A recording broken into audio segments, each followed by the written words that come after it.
Catacomb Church, Secret Councils, 1961 to 1981.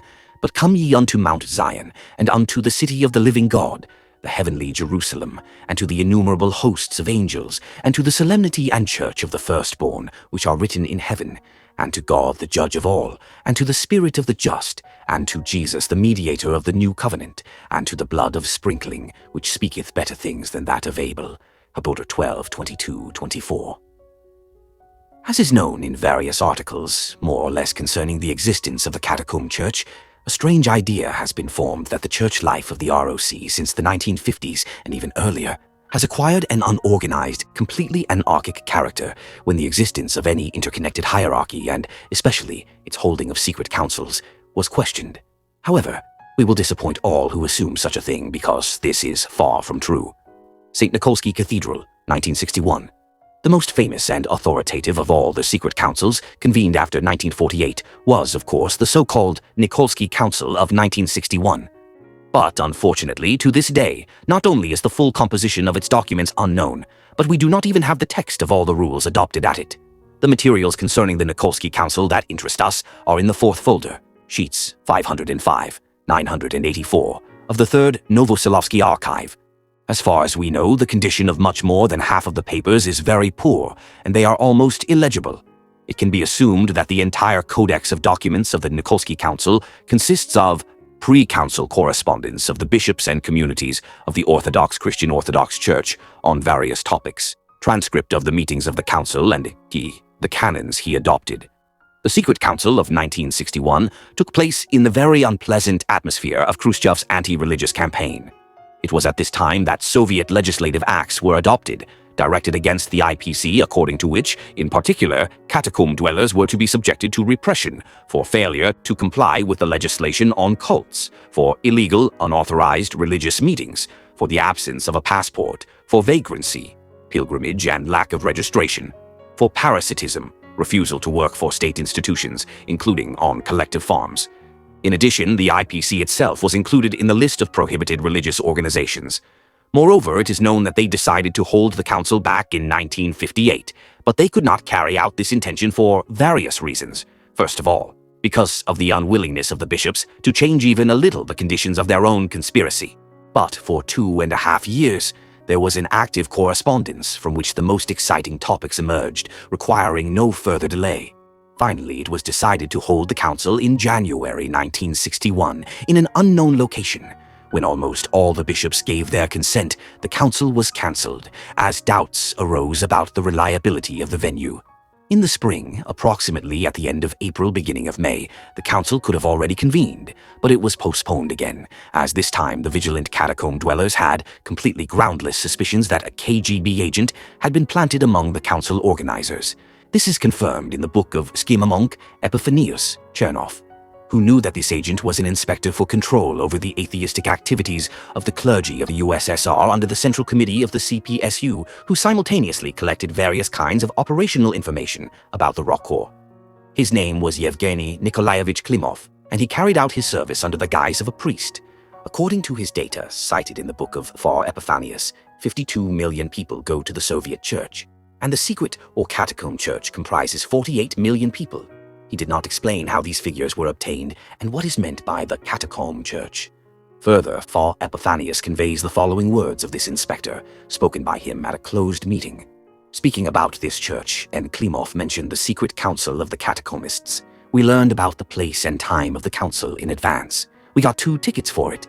We got ready, but the council was postponed for some reason, and then we found out that it had already taken place, but in a different place.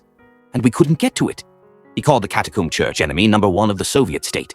We feel, he said, that there is a single leadership in the catacomb church, but how it is organized and where it is located, no matter how hard we try, we cannot understand. In the Rock Corps, the secret council of 1961 is usually called the Nikolsky Council, after the place where it was held, the St. Nicholas Skite in Bashkiria. We can establish the date of the council quite accurately and definitely, July 9th, 21, or Old Style, 1961. Since we do not currently know all the texts of the documents of this council, we cannot sufficiently judge the scope of its topics and thus compare it with the Nomadic or Chirchik councils. But with regard to the representation of the episcopate at the council and its self-awareness, something is known. 18 signatures were placed, and although the Nikolsky Council itself does not call itself local, it clearly claims to be so. Unlike the Chirchik Council, the convocation of this council was led by the so-called Working Group, which brings it very close to the Nomadic Council. Again, this matter was handled by Archpriest P. Pervushin, but the main backbone was made up of Andrievsy, who now, however, carried out the most serious work. It is known that in 1961 alone, before the beginning of the council, 8 liaisons were arrested who refused to give their names during interrogations. The procedure of the council of 1961 remained unchanged as at the Nomad and Chirchik councils. Upon arrival, the participants kissed the Holy Cross and the Gospel with an oath that they would not tell anything to anyone outside. As always, any participant could add his or her own special opinion to each rule, which was noted. Apparently, all debates, conversations, and opinions were taken down in shorthand. Like the Chirchik Council, the atmosphere at the Council of 1961 was quite stormy, as some people recall. In just 12 days, 23 rules were adopted, which indicates not so much the high efficiency of the deliberations of the council participants, but rather the careful pre-conciliar preparation, which made it possible to resolve many serious problems in such a short time. Let us consider the composition of the participants of the Council of 1961. A total of 22 people participated, 12 bishops, 6 representatives of bishops who were not personally present at the council, the secretary of the council, Far P. Pervushin, the deputy secretary, Priest Victor, the abbot of the St. Nicholas Sket, Far LPD4, Gagin, and the monk of the Sket, Dmitri, who apparently took down the debates in shorthand. At the end, I will list everyone by name, but for now I would like to note that there was still no strong connection with the remaining true Orthodox bishops, although it can be assumed that by 1961, some were separated from the council or preferred an anarchic life. We do not know whether anyone voluntarily refused to participate in the council. Let us move on to examining the canons themselves, adopted by the Nikolsky Cathedral. Currently, we have access to the texts of only 11 of the 23, and without any notes. So, Anathema to the servants of the Antichrist. According to some experts, I join their opinion. This canon is directed against members of the CPSU and its auxiliary organizations. In a sense, this canon is a clarification of the act of Patriarch Tikhon from the 19th of January 1918 regarding atheists and their anathematization. To the eternally damned heretic, Sergian, and the godless archteacher, Sergius anathema. Here is an actual repetition of the 6th canon of the Nomadic Council, and at the same time an allusion to the 1st canon of the Chirchik Council, to the false Patriarch Alexy, the Sergian blasphemer and favorite of the devil, Anathema. Here is a repetition of the 2nd canon of the Chirchik Council. It is obvious that the problem of the false patriarchate of the Sergians worried the IPC in the 1960s as well. Perhaps this is also connected with the fact that in the concentration camps, the administration tried to put pressure on the imprisoned catacomb dwellers, calling on them to recognize the Soviet Patriarch Alexy Simansky. According to Professor I. Andreevsky, the Catacomb Church was subjected to the most severe trials after February 4, 1945, that is after the day of the enthronement of the Soviet Patriarch Alexy, when all the clergy who were in the camps underwent a special re-registration, during which everyone was asked, do they recognize the new Patriarch Alexy? Those who did not recognize received new terms of punishment and sometimes were shot. Andreev I, Professor, The Situation of the Orthodox Church in the Soviet Union. Georg, 1951, pp. 9, 10, ed. RP. If any Christian sanctified, monks, or laymen is convicted of betraying the faithful, then let him be completely excommunicated and, having repented, receive peace with the Church at death. It is known that there was much betrayal during the arrests. Apparently, this canon concerned many. For example, such was the monk Andronicus, the famous philosopher A.F. Lozov, who betrayed many during the investigation and received such punishment from the Church, but which does him credit submitted to this excommunication. It is also certain that this canon is based on Chapter 73 of the Council of Elvira and Rule 13 of the Council of Arelate. Any bishop who dares to accept traitors and give them communion is deprived of honor and is subject to a bishop's trial. Apparently, this canon is directed against Bishop John of Zarayisk, who repeatedly accepted into communion people known for their betrayal. It is possible that similar problems could concern other bishops. Mercy is to be shown only to those traitors who have fallen after torture. Such, having examined their loyalty and deeds, are to be accepted after 7 years. This canon is undoubtedly based on the opinion of the holy martyr Cyprian of Carthage, as well as on the rules of Saints Peter of Alexandria, Gregory of Nyssa, and Basil the Great. If the Antichrist has raised a cruel persecution, do not accept all those who have betrayed and repented for it until the persecution subsides. The text is clear. The canon was clearly adopted, taking into account the practical situation when the instability of the fallen had a corrupting effect on the faithful. Because of the cruel and constant betrayal of the former Sergian priests, after a long trial, they will no longer be ordained to the priesthood, for they are unfit. The canon, in general terms, repeats the 9th canon of the Chirchik Council, which unconditionally prohibited the ordination of former Sergianist priests to the priesthood. Only laymen, monks, subdeacons, and deacons can be ordained to the priesthood from among the Sergianites after a long trial, if they prove suitable. The canon has some softening in relation to the 9th canon of the Chirchik Council, where, however, there was no mention of the Sergianist clergy in general, but only of their priests. Undoubtedly, the basis for this canon was, as before, the 19th rule of the First Ecumenical Council. Any bishop who dares to ordain priests in a manner other than that indicated above is deposed and suspended. It can be assumed that similar violations occurred after the Chirchik Cathedral, otherwise it is unlikely that the Nikolsky Cathedral would have returned to this issue again. Any bishop who ordained a Sergian to the priesthood, who later apostatized from the true priesthood, is subject to the bishop's court. The text is clear. It can be assumed that there were either violations or unhealthy tendencies, or prerequisites for violations. The responsibility of the bishops for their protégés had a sobering effect, and did not give reason to make hasty decisions. Thus, for now we have only the above-cited texts from all the canons of the Nikolsky Council. But we know that at the Nikolsky Council, other canons were adopted that are known to us, not even paraphrases, but by their meaning. All the canons unknown to us by text mainly concern the acceptance or non-acceptance into communion of certain bishops who asked for this. Since we do not know either the ordinal number of the corresponding canon or even its paraphrase, we will designate each topic with an ordinal letter. So, A, on the acceptance of Bishop Anthony of Bryansk. It was refused again, as it was at the Chirchik Council and reflected in its 7th canon. B, on the acceptance of Bishop Seraphim of Smolensk. Refused. We are talking about Bishop Seraphim, Mikhail Alexandrovich Pozdev, whose biography to this day is very confusing and contradictory. Only one thing remains known for certain. In 1946, he met with the Sergianist bishop of Kuibyshev Manuel, Lemeshevsky Tsar, who allowed him to serve in Sergianist churches from Buzuluk to Orenburg and to receive a salary from the diocesan administration. It is also certain that this Seraphim recognized the grace of the Sergians. Phi, on the acceptance of Bishop Anthony of Simbirsk, refused. It is possible that we are talking about a certain Bishop Antony Lobov, whose biography is practically unknown to us. The investigations undertaken yielded nothing, but there was a firm assumption that this Antony was ordained by the Gregorians in the late 1930s as Bishop of Simbirsk. It was not possible to find out whether he recognized the grace of the Sergians. Most likely, he did. Otherwise, he would have been accepted into communion at least through chrismation. G, on the acceptance of Bishop Timon, or Tikhon, denied. We don't know who we're talking about. D, on the acceptance of Bishop Filaret, refused. We also don't know who we're talking about. E, on the acceptance of Bishop Alexander, refused. Perhaps this is about Bishop Alexander of Pruzhany, apparently appointed by the hierarchs of the so-called Belarusian Autonomous Church during World War II. Later, this Alexander launched a very vigorous activity, during which the grace of the Sergians was recognized. Perhaps the latter was the main reason for his rejection. J, on the acceptance of Bishop Theodosius of Pinsk, approved. We are talking about Bishop Feodosy, Fyodor Andreevich Bakhmetiev, whose biography is also rather vague. For example, it is known that in Pinsk he served openly in the church after the arrival of the Red Army, etc.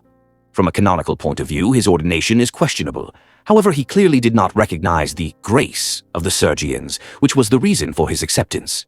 Whether he was accepted provisionally or in full communion is unknown. Perhaps they showed leniency to him. Bishop Gabriel of Chimkent personally interceded for him. C, on the acceptance of Bishop Eulogius, approved.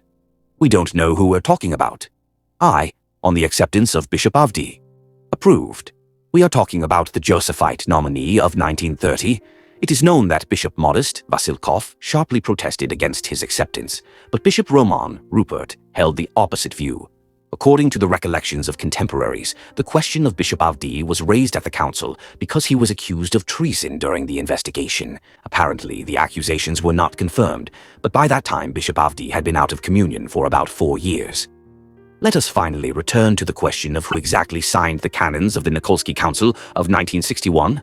These were the following bishops: Bishop Vladimir, Baron von Stromberg; Bishop Mercury, Kotloff; Bishop Leonti, Kuznetsov; Bishop Roman, Rupert; Bishop Modest, Vasilkov; Bishop Gabriel; Bishop Dmitrin Lokotkov; Schema Bishop Theodosius R., Bishop Amphilochius III Ivanov; Bishop Afanasy Birapayev; Bishop Ilya Partar; Bishop Sysoy Makarov; for Bishop John Priest Boris; for Bishop Michael Urshov; Monk John; for Bishop Varsanofy; Hieromonk Varsanofi; for Bishop Iona Priest Alexander; for Bishop Markle; layman Oleg; for Bishop Onesimus, maybe Onesiphorus; layman Vladimir. It is interesting that the above-mentioned are participants of the council. However, in addition to them and the so-called Secretariat, there were some present at the council. Undoubtedly, they were the inhabitants of the Skeet, and apparently representatives of large non-bishop associations of the IPC communities. Also present at the council were several persons who were candidates for the episcopacy. It is known that new ordinations, 3 in total, were held at the Nikolsky Cathedral immediately after its closure.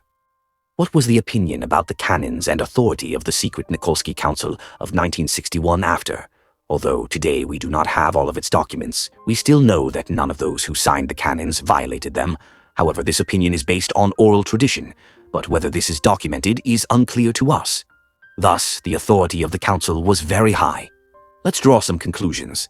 The self-awareness of the Nikolsky Council of 1961 is closer to the self-awareness of the Nomadic Council of 1928 than of the Chirchik Council of 1948. That is, although this was not openly declared anywhere, the secret Nikolsky Council was considered de facto locale. There is no doubt that, like the canons of the secret council of 1948, the canons established by the Council of 1961 were accepted for execution immediately after their signing. In our opinion, they led to an even greater recovery of the Rokor, especially given the serious persecutions that were launched as part of Khrushchev's anti-religious struggle. In essence, the canons of the Council of 1961, which are now known to us, complement and concretize the canons of previous secret councils. According to our information, the canons of the Nikolsky Council of 1961, through some dissident circles in Moscow, were sent to New York to the Rokor Synod in 1964. They were sent again, and other papers, to the Rokor Synod in 1971, again through some dissident circles in Moscow. It is known that the direct addressee, as in previous times, was Archbishop Nikon Rklitsky. The canons of the secret Nikolsky Council of 1961, which are given above, are still relevant today. However, their knowledge in paraphrases, or only in general meaning, among the laity of the Rokor is less widespread and known than the paraphrases of previous secret councils. Familiarity with the paraphrases of the canons of this council among the clergy of the Rokor is much higher, which indicates that they were fundamentally distributed from the very beginning, exclusively among the clergy. Notes: see 23 of the instructions for the application of the legislation on cults, approved by the resolution of the Council for Religious Cults under the USSR Council of Ministers and the resolution of the Council for the Affairs of the Russian Orthodox Church of the 16th of March, 1961. See the District Christmas Epistle of Bishop Vladimir Stromberg, 1960. 3NAP.4,P.511. Epiphanius Chernov, Schema Monk. The Catacomb Church on Russian Soil. TypeScript, Mayford, 1981 P.33. As Schultz, who left the concentration camp in February 1961. He spent 40 years in concentration camps in total, had a great influence on everyone. Before moving to Moscow, he was very helpful in preparing the secret council and was one of the best liaisons. He died in December 1982 in Moscow. I knew him personally. Their names are monks Evsevy, Pavel, Savity, Donat, novices Alexy and Vladimir, laymen Vladimir and Leonid. They were commemorated in the church. Their fate is unknown. According to Far Peter Efendiev, monk Donat was seen in a special psychiatric prison in Tatarstan back in 1980. In 1979, Far P. Pervashin told me about the events at the Secret Council of 1961, and in 1981, Bishop Mercury, Priest Victor, M.B. Putintsev, born around 1910 in Samara province, ordained in 1937 by Bishop Konon. In 1945-53, he served time in a labor camp, died before 1971. Igumen Elpidi IV. In the worldly world, Gagan Yelisei Ivanovich, born in 1888 in Tver province into an old believer family. In 1921, he took monastic vows in the Moscow region and left for the Urals. In early 1923, he was ordained a hierodeacon by Archbishop Andrei, and in 1928, a hieromonk by Bishop Rufin. From 1923, he was a resident of the Nikolsky Skete, and from 1938, he was the abbot of the Skete. He died on 1/1/2, 4.1/2.1988 in the Skete. Monk Dmitry. In the world, Lukyanov Semyon Alexandrovich, born around 1940 in Siberia in the family of the IPH since the mid-1950s in Nikolsky Skete. He was tonsured into monasticism during Great Lent 1959 by Bishop Mercury. He died in August 1995 in the Skete. I knew him personally. 73rd chapter of the Council of Elvira 313. If any faithful person has been an informer, and through his informer someone has been persecuted or killed, it is desirable that he not receive communion except at death. If the case was easier, after 5 years he can receive communion. If he was a catechumen, after 5 years he is admitted to baptism.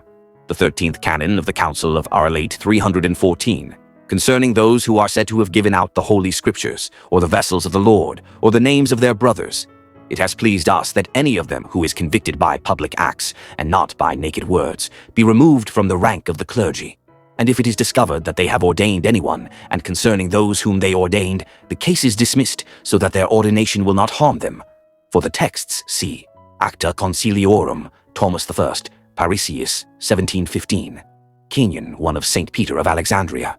Since the fourth Easter after the persecution is approaching, the time of excommunication is drawing near for those who were denounced, imprisoned, suffered cruel tortures and unbearable wounds, and many other grave oppressions, and who were finally betrayed by the weakness of the flesh. Although they were not received into the church at first because of the gravest fall that followed, but since they struggled much and fought for a long time, since they reached the transgression not by their own will, but because the weakness of the flesh betrayed them, for they show the wounds of Jesus on their bodies, and some have been in mourning for 3 years already. Then to this penance let another 40 days be added to them, in remembrance of when they approach the church. Rule 2 of Saint Gregory of Nyssa. And those who are forced by torments and cruel tortures are subjected to penance for a certain time, for the Holy Father showed them such love for mankind, because it was not their soul that was subjected to a fall, but their physical weakness could not withstand the torments. Therefore, for a violent and tortured retreat, upon conversion, the measure of penance is determined according to the example of those who sinned through adultery, that is 7 years according to the 59th rule of St. Basil the Great. Rule 81 of St. Basil the Great. Those who, having suffered severe exhaustion from tortures, and not having endured the suffering, were brought to the point of renouncing Christ, shall be barred from the church for 3 years, after which they shall listen to the Scriptures for 2 years, and fall down for 3. And then they may be accepted into communion. Seraphim, Bishop of Smolensk. In the worldly world, Mikhail Alexandrovich Pozdev, born in 1885 in the Moscow region. In 1919, he took monastic vows in the city of Arzamas, and was ordained a hieromonk there. In 1922-25, he was the abbot of a monastery near the city of Kashira.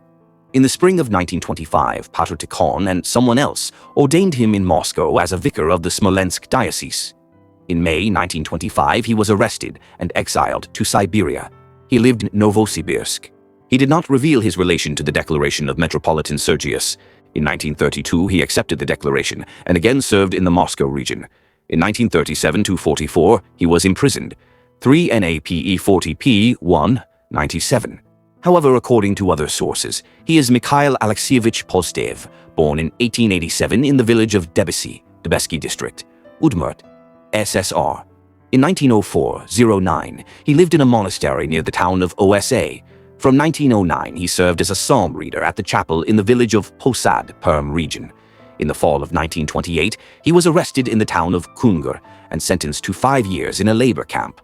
In 1932-36, he was an assistant to the archimandrite in the town of Kashira. In 1936, he was arrested and sentenced to 3 years in a labor camp. In 1939-40, he served as a reader in the Pokrovsky Cathedral in Kiev. In 1940, he was arrested and sentenced to 8 years. In 1944, he lived in the village of Lugovskoye, Jambil region, then in the town of Sol-Ilets. In 1952, he was arrested in Buzuluk and sentenced to 2 years in a correctional labor camp. See Response of the head of the UMBRF subdivision for the Orenburg region VGG Kryakov to the inquiry of AK Manco number M 105 dated the 16th of April 93. According to the conclusion, Bishop Seraphim was acquainted with Bishop Gabriel of Chimkent.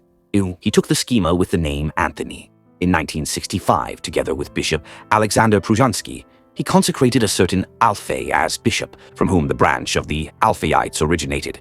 He did not ordain Gennady Sekach. See the testimony of the 24th of February 97 by Visi Kalyuznaya, the only surviving witness of their meeting. He died on March 5, 1971 in Buzuluk. It is known that almost all Catacomb communities did not recognize him. It was suggested that he was two different persons, and that the second was a planted KGB agent. See also the quite legendary data about him in Moss v. Modern Bishops' Confessors of the True Orthodox Church of Russia. Mayford, 1993, pp. 6, Largs 12, Bishop John Abbot Ilya. Secret Schema Metropolitan, Moscow, 1991, etc. Anthony, Bishop of Simbirsk. His last name was Lobov, born in the 1890s. He died in 1977 in the Tatar ASSR. 3 NAP 41 L 329, 332. Bishop Timon, possibly Tikhon. There is no information about him. 3 NAP.41, AEL.335-336. Bishop Filaret. Perhaps we are talking about a certain KHT Volokitin, convicted of counter-revolutionary activity, who escaped from the counter-revolutionary camp and was expelled from Moscow in 1941. In 1943, he operated in the Penza region, allegedly on behalf of Metropolitan Sergius. It is unknown by whom he was appointed, possibly by the Gregorians. See Special Report of the NKGB Directorate for the Penza region, 1943. Rodina, 1992. No, 1P89. Also 3 NAP 41 L 338. Alexander, Bishop of Pruzhany. His last name may have been Gajnowski, born around 1905 in Poland. In January 1944, he was ordained in Grodno as Bishop of Pruzhany, arrested in 1947, released in 1953. He recognized the Sergian sacraments and served in Belarusian. He was still alive in 1980. 3 NAP 40 pp 100, 116. Feodosi, Bishop of Pinsk. In the worldly world, Bakhmetyev Fyodor Andreevich, born in 1894 in Chernigov province, according to other sources, born in 1902 in Kiev province.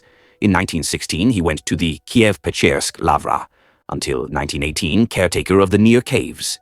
Around 1920, he was tonsured into the mantle with the name Feodosi, and ordained a hieromonk, guardian of the reliquary of Saint Feodosi of the Caves.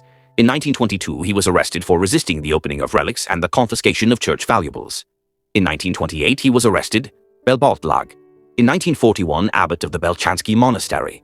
In 1943, according to other sources in 1942, he was consecrated Bishop of Pinsk in the caves of the Kiev-Pechersk Lavra by Schema Archbishop Anthony, Prince Abashidze, Archbishop Panteleimon Rudik, the Georgian Bishop Ilya, and a certain Bishop Makarai, arrested in 1946, arrested in 1951, sentenced to 8 years in a labor camp.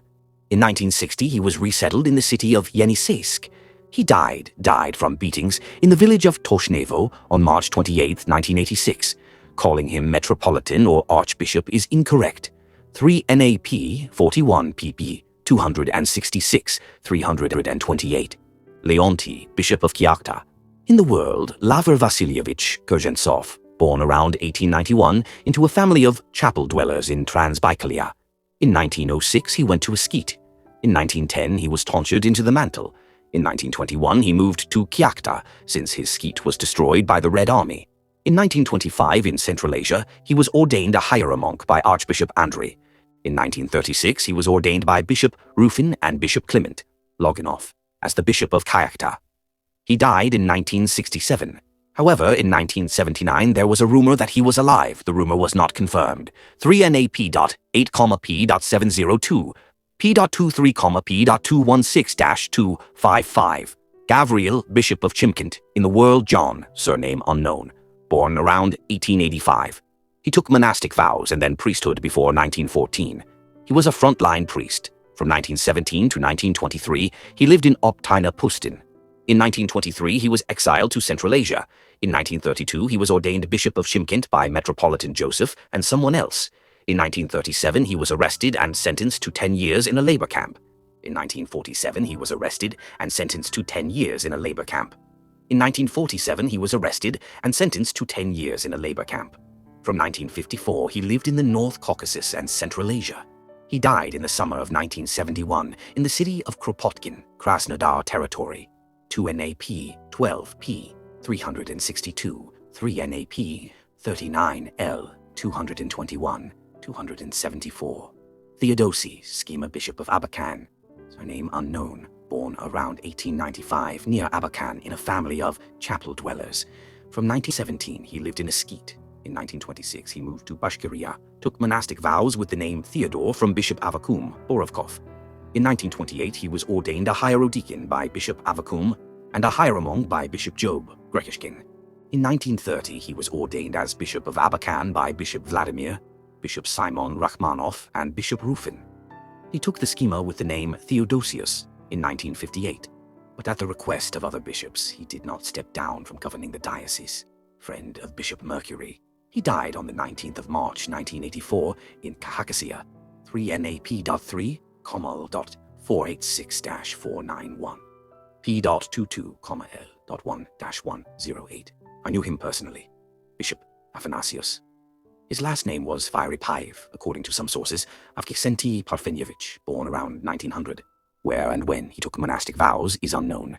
In 1928 in Beloretsk he was ordained a hierodeacon by Bishop Vladimir. In 1934 in Bashkiria he was ordained a hieromonk, but by whom is unknown, presumably by Bishop Rufinus. In 1937 he was ordained a bishop by Bishop Rufinus, Bishop Vladimir, and Bishop Conan. For a long time he hid in the Volgograd and Kuibyshev regions. He died in 1980, 3 NAP.8, P.714, P.23, P.18, Bishop Ilya. No data. Presumably he is from the northern Urals. The opinion that he is identical to Bishop Ilya, who was in Kiev in 1943, seems unfounded to us, since it was mentioned that Bishop Ilya was Georgian. Bishop Sisoy. In the world, Makarov Semyon Antonovich, born in 1914 in the Amur region. In 1934 in Satka, he accepted monastic tonsure from Bishop Rufin. In 1935 he was ordained a hierodeacon by Bishop Vladimir and a hieromonk in 1936 by Bishop Conon. In 1937 Bishop Conon consecrated him a chore bishop. In 1940 he moved to the Amur region. He again found fellowship with other bishops in 1953. In 1982 all contact with him was lost and it was assumed that he had died. However, in about 1997 authoritative information appeared that he was alive. 3 NAP 23 P89 120. Priest Boris. Presumably his last name was Tritsky, born around 1910. Ordained around 1950 by Bishop John of Zaraysk. Lived in Moscow and the Moscow region. In 1971, after the death of Bishop John, he broke away. He died in August 1987 in the Moscow region. 3 NAP 48 160 199. Apparently what is meant here is Bishop Mikhail of Chistopol, who was appointed to the KL. It might have been M. Urshov. For more details about him, see Russian Orthodoxy. 1997 05 P.27. Monk John. Bishop Michael's constant liaison. According to Monk Vikenty, Zorin. 1996. Monk John died after being hit by a train near Bugulma in 1973. There is no other information. Bishop Varsonofai, the same one who participated in the secret council of 1948. Bishop Marcel, surname unknown, died before 1971. No other data. Bishop Onisim. Perhaps Onisiphore is correct, since there is a hole in the original text. Died before 1971. No other data. Bishop Paisius, Rogozhin, then still a skete monk, came to the council of 1961 at the request of Abbot Elpidifor. Also present were the abbot of the Transfiguration Scat, Hieroschimamok Vasily von Rone, plus 1986, Abbot Vasily Bereshko, plus 1973, from Donetsk and others. Such candidates were Hegumen Parthenius, Hieromonk Aaron, Hieromonk Peter Efendiev, Hieroschimamok Nikifor von Richter Melin, widowed priest John Balkov, widowed priest Sergius Mono, and others. Certain people were ordained as bishops. Seraphim, see note 47, Josiah and Methodius, see 3NAP.4, P.982. Both of the latter died, the first before 1980, the second in the early 1970s. The documents were sent to the ROC Synod through some Germans who had repatriated to the FRG, who were personally well known to the ROC. FARUP Perversion reported to EP Drenteln in 1980. It is possible that it was these documents that prompted Metropolitan Filaret Voznesensky to devote much space to the ROC in his famous 1965 epistle, See Orthodox Rus, 1965, number 22. It is interesting that Bishop Evergrey assumed that the author of the famous letter of the unknown Catacomb bishop from 1962. See the text in the book by L. Regelson, The Tragedy of the Russian Church. Paris, 1977, pp. 187-193, was one of the bishops not accepted into communion by the Nikolsky Cathedral. In 1971, the documents were sent to the Synod of the Russian Orthodox Church outside of Russia with the help of A. Krasnov-Levitin, who was known from the book, reported by FARUP Perversion to EP Drenteln in 1980. Catacomb Church, Secret Councils, 1961 to 1981. Cathedrals, 1971, 74, 76, 78, 81. In the period from 1970 to 1981, the Catacomb Church did not convene major councils, meaning councils where almost all true Orthodox bishops or their representatives would be represented. However, small councils, the so-called Soboriki, where 5 bishops were usually present, did take place. So far, we do not have authentic documents of these Soboriki, although we have gleaned some information from eyewitnesses and experts, as well as from retellings of some materials examined by Bishop Evergrey in 1995 to 96. So, Cathedral, 1971. The range of issues discussed at it is not known for certain. However, we have now at least established that the documents of the Soborik are in folder 50, sheets 512, 558, in the 3rd Novoselovsky archive. It can be assumed that the preservation of the documents is satisfactory. 4 bishops were present at the Soborik: Vladimir, Feodosy, Gavril, and John, through priest Boris. This composition of participants is emphatically significant. Not only the Andreevites were represented, but also the Josephites and Danilovites. The time of the Soborik, June 1971. The location is unknown, presumably Western Siberia. At the council, the anathema to the Sergians was reaffirmed, and the newly elected Soviet Patriarch Pimen, Isfakov, plus 1990, was personally anathematized, as was the entire Sergianist local council held in Moscow on May 28, 31, 1971, and separately the so-called Theology of Revolution. The thorough elaboration of the topics indicates serious preparation for the council and not its anti-patriarchal spontaneity. It is possible that the 2 documents attributed to the ROC that appeared in print in the West, Russia, and the Church today, and Church and Power, if they are not a fake, came from the pen of Bishop John of Zarayesk, in the opinion of Bishop Evergrey. The documents of the council were sent to the ROC Synod in the summer of 1971. The reaction of the ROC to these documents is interesting and very typical for that time. In the resolution of September 1st, 1971 of the ROC Bishops' Council, the Catacomb Church is understood as the Mother Church, and the members of the ROC should learn spiritual experience from the ROC. Soborik, 1974. The range of issues discussed at it is known only approximately. However, we have now at least established that the documents of the Council are in folder 50, sheets 560, 626, in the 3rd Novoselovsky archive. Bishop Evergrey, who reviewed the materials of this council in 1995, claimed that they were well preserved. The documents of the council consist of 1. Extensive pre-conciliar correspondence, 2. Transcripts of the meetings of the council, and 3. The decisions it made. There were 8 bishops present at the council: Vladimir, Feodosy, Seraphim, Afanasy, Sysoy, Michael, through monk Innocent Dimension, through layman Vasily, and Avdi, through monk Gregory. It is surprising that with such an impressive representation, this council was not considered a real council. Perhaps this is due to the divisive activities of Bishop Modest. Time of the council, 5 days at the end of October 1974. Place, unknown, presumably Bashkiria. In a sense, this council became an opposition to the Thethry All-Diaspora Council of the ROC, held September 8, 1974, in the Holy Trinity Monastery in Jordanville, continued in the form of the Bishops' Council ROC, September 21, 27, 1974, in New York, at which the epistle of the future participants of the Soborik was never read, and the very concept of the Catacomb Church seemed fabulous. According to some information, it can be assumed that some preliminary, apparently thematic materials of the Soborik were sent to the West back in 1972 to 73, since even then a certain group of people appeared in the Rocourt environment who did not want the suspicious all-diaspora council to be held. At the Soboric, again, the Sergianists and atheists were anathematized. It was also decided for the first time, Metropolitan Filaret Voznesensky, plus 1985, as the primate over the Rocourt is not to be commemorated. The eulogians and American autocephaly were condemned, but in what form and for what reasons exactly is unknown. Bishop Anthony Galinsky Mikhailovsky was again denied communion, and for the first time it was determined that neither he nor his followers would be accepted, since they were all accused of provocation. Soboric, 1976. We have practically no information about it, except for the fact that it was held, although its materials are in the same 50th folder, pages 627, 657. In the third Novoselovsky archive, according to Bishop Evergrey, all of them, with the exception of 6 pages, are in such poor condition due to the water that has corroded them that they are completely illegible. The composition of the documents is therefore unknown, but most likely is similar to the composition of the documents of other councils. Who participated in the council is also unknown. According to Bishop Evergrey, Bishop Vladimir presided over it. Of the topics and decisions discussed at the council, only 2 are known.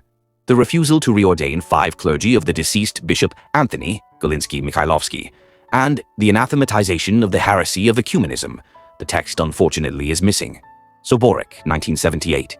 The range of issues discussed at it is known approximately. However, we have now at least established that the documents of the Soboric are in Folder 50, sheets 658, 720, in the third Novoselovsky archive.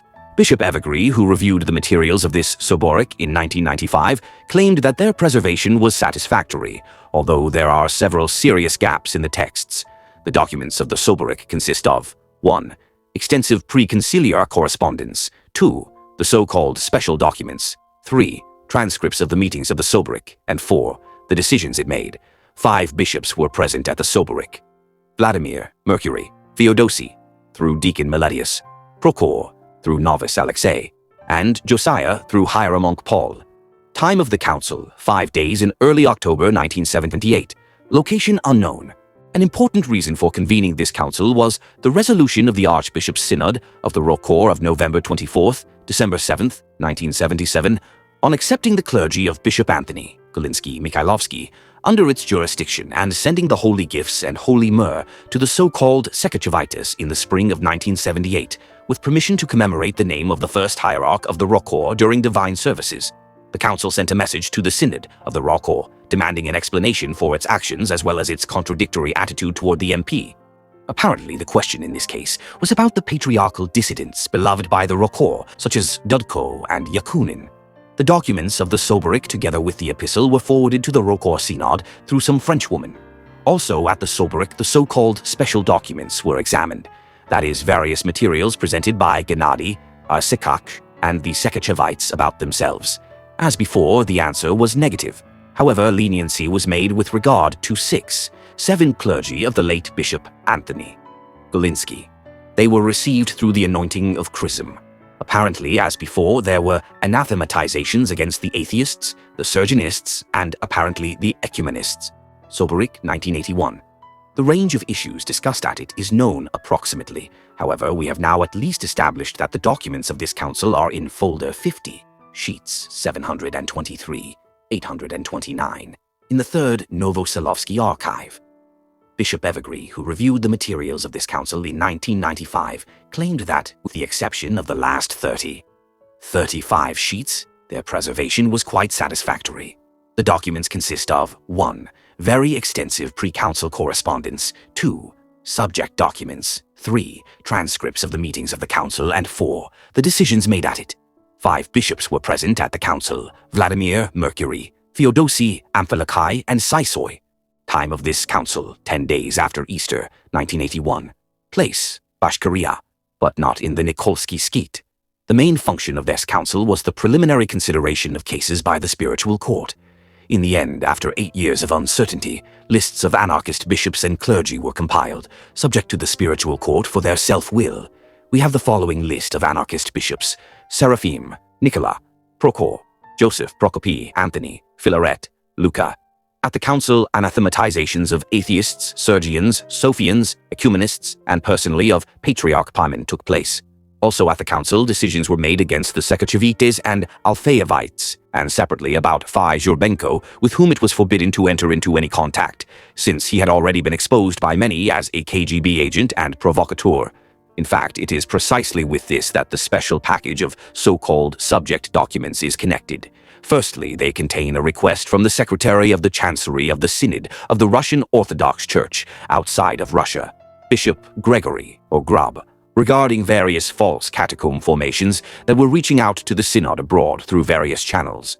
A separate sheet of his request concerns Zhurbenko, whom a group of Soviet religious dissidents and the group of Archbishop Anthony Bartoshevich were very energetically pushing for the rank of bishop. At the Soborik, such claims were completely rebuffed and denounced, but another candidate was proposed Archpriest Mikhail Rojdestvensky. The document that caused particular indignation at the council was Decree number 648/81-2 of January 5, 1981 by Archbishop Anthony Bartoshevich of Geneva and Western Europe on the acceptance of F.I. Zhurbenko into the clergy of the Western European Diocese of the Orokor. Also, at this council, some serious restrictive decisions were made with regard to the Orokor, firstly in view of its unceremonious and destructive interference in the affairs of the Catacomb Church. Secondly, because of the information about it that was already available at that time, which was more than alarming. However, except for the last decision, all other documents were sent to the Rokor Synod before January 1981, which partly later served as the disagreement of Metropolitan Filaret and a number of other bishops on the ordination of F.I. Zhurbenko as a bishop. His consecration as a bishop in 1982 was carried out without the permission of the Rokor Synod. What did all these councils have in common? Firstly, they were all chaired by Bishop Vladimir, and the tone was clearly set by the Andreevites. The presence of Archpriest P. Pavushin at the councils of 1971, 74, and 76 is well known. In a sense, he was not simply honored but was brought in as a living relic, a specialist who remembered all the previous councils and events well. Secondly, these councils, in addition to discussions, had another important function. They appointed new bishops to widow cathedrals in order to somehow prevent anarchic appointments to the episcopacy. On the other hand, it is unclear why the catacomb clergy known to us, some of them since 1961, who were listed as candidates for the episcopacy, were never consecrated. It is known for certain that the last generally recognized consecration of a bishop, when the newly ordained one did not run away somewhere for an anarchic life, was performed in 1971. Thirdly, the decisions taken at the councils not only specified or explained the previous rules, not only responded to the immediate but very important problems of church life, but also progressively defended, in the dogmatic and canonical sense, true orthodoxy against the onslaught of all lies and apostasy. What was the opinion about the decisions and authority of these councils? As far as we know from several personal conversations with some participants of these councils, their decisions and rules were almost never violated by anyone.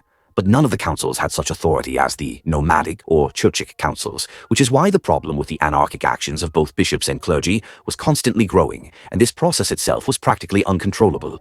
Even the transfer to the spiritual court, according to the decision of the Council of 1981, did not change anything.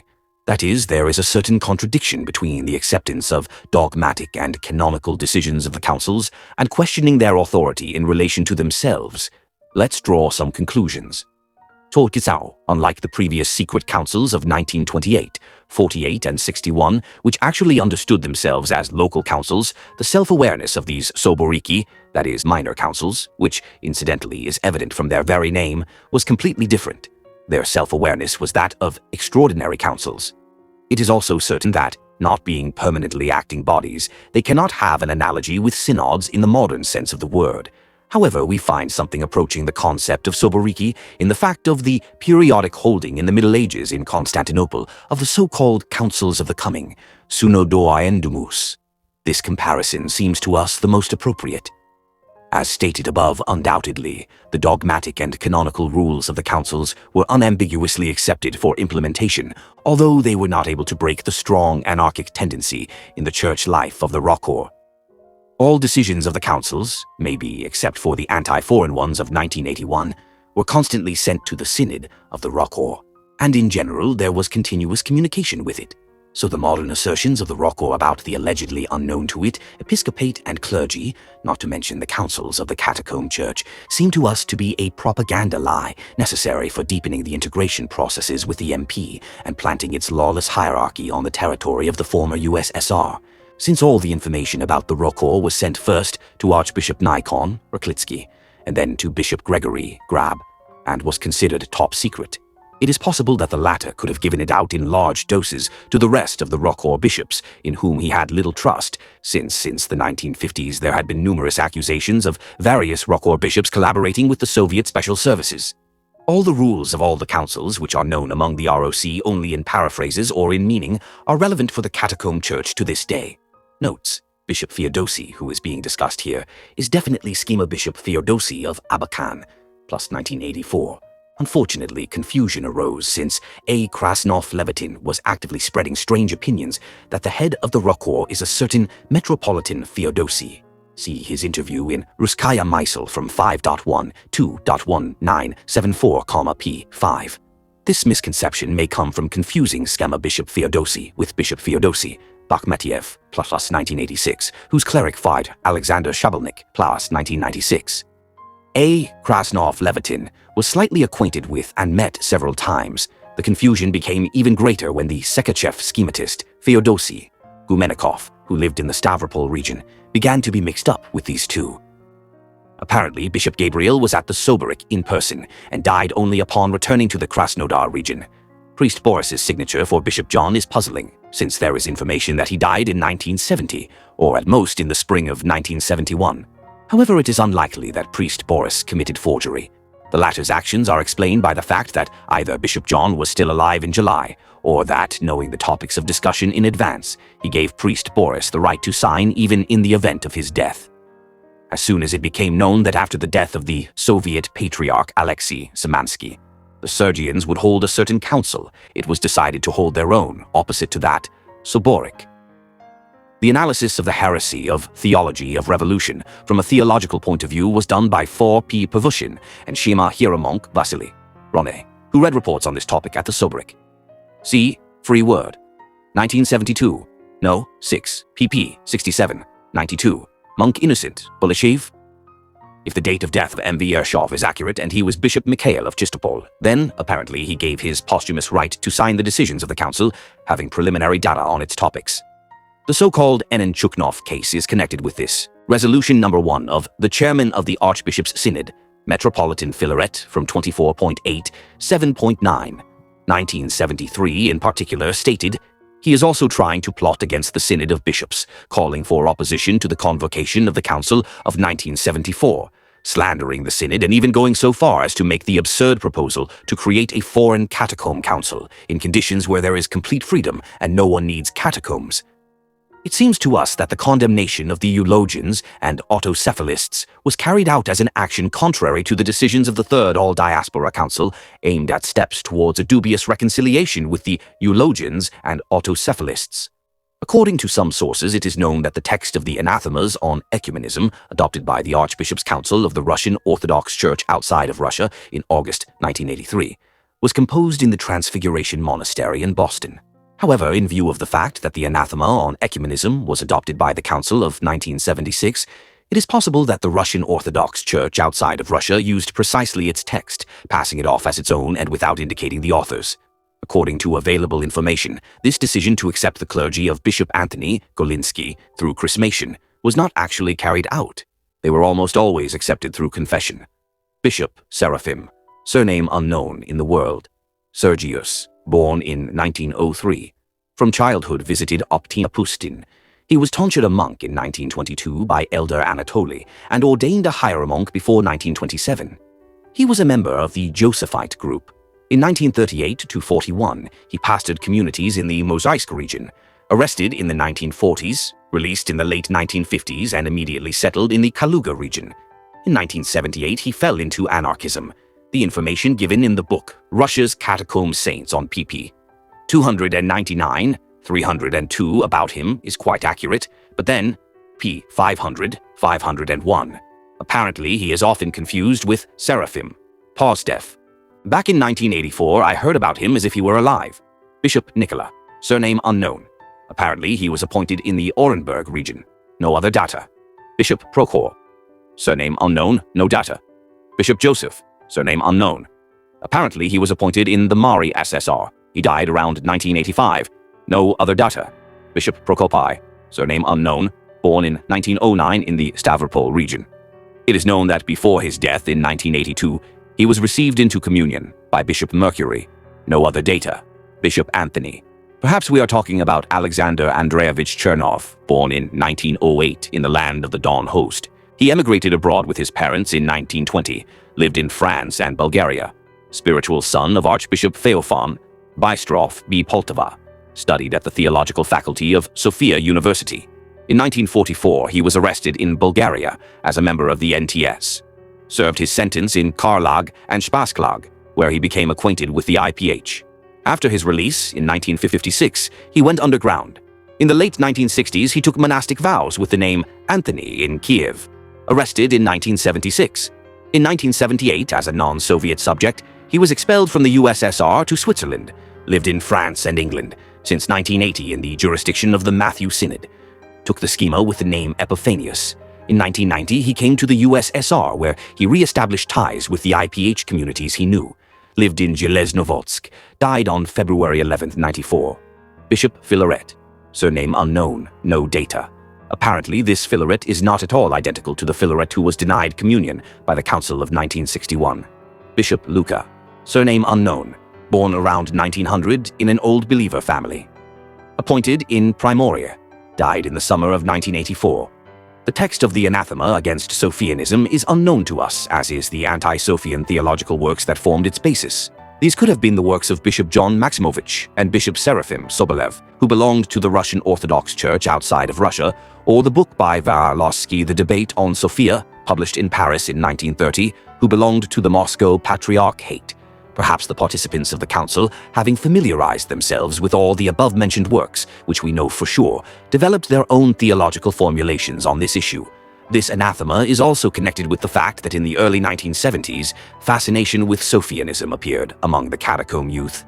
The so-called Dudko group, which had good connections with the West, especially with Archbishop Anthony Bartoshevich. Zhurbenko met D. Dudko himself in the early 1970s, introducing himself as a Catacomb man and asking to arrange a trip to Athos for him. Archpriest Mikhail Vasilyevich Rojdestvensky, born in 1900 in Novgorod province into a priest's family. Brother of Far Ismail Rojdestvensky, depicted on the icon of the Holy New Martyrs and Confessors of Russia. Ordained a priest in 1926 for the former Court Transfiguration Church in Strelna. Served in the Church of Peter and Paul in Viritsa, in an illegal position since the end of 1927. Arrested in 1929, sentenced to 6 years in Belbaltlag. Illegally in Leningrad from 1938 to 43. Arrested on the 19th of January 43, sentenced to 10 years in a labor camp. In 1953, a new sentence of 10 years in a labor camp. In 1955, released on bail to his children. In Bryansk region since 1957. Arrested in 1962. Released. For some time, he was under the omophorion of Bishop Modest. Since 1985, after the Chernobyl disaster, he was very ill. He died on 29.8, 10.9.88. Leifar Nikifor von Richter-Mellin, p.16. He was one of the few clergy who almost continuously continued to commemorate the first hierarch of the Rokor. He gave consent to his episcopal consecration. He did not recognize the episcopal authority of Zhurbenko. At the Council of 1978, Far P. Pervushin no longer participated due to illness. He himself died in 1980. His presence was also necessary to avoid a false approach to understanding the canons of the previous secret councils. At the Soborik of 1971, the following were ordained: Bishop Nicola, Bishop Pavel, and Bishop Ephraim. 3. NAP 50, p. 555. At the Soborik of 1974, the following were ordained: Bishop Prochor and Bishop Fukul, 3 NAP 50, p. 621. At the Soborik of 1976, Bishop Prokopi was ordained, 3 NAP 50, p. 655. At the Soborik of 1978, Bishop Luca was ordained, 3 NAP 50, p. 714. There were no ordinations at the Soborik of 1981. It is known that Bishop Ephraim died in January-Feb 1982 at the age of 100. In the 1920s, he was an inhabitant of the Makarievskaya Hermitage. Bishop Vukol died in 1975 near Bryansk. No other data. Bishop Pavel died before 1978. No other data. Personally, I know of, in addition to those listed in Note 33, the following candidates for the episcopacy: Hieromonk Vissarion, Mishenkov, April 1989.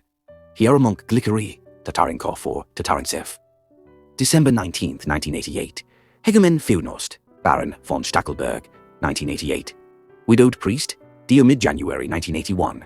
Widowed priest Adrian Savaliev, February 5, 1982. Monk Agapit, October 22, 1982. Monk Nestor, May 1985. Monk Theophan, September 15, 1993. Layman Ace Baron von der Schultz, plus 1982. Layman Vasily Vasilyevich Grebnev, plus January 7, 1990. This refers to Bishop Ephraim. He did not support the divisive activities of Bishop Modest, although he was his friend and even relative. After his death in 1971, he was confirmed at the Malovyshchersky Cathedra.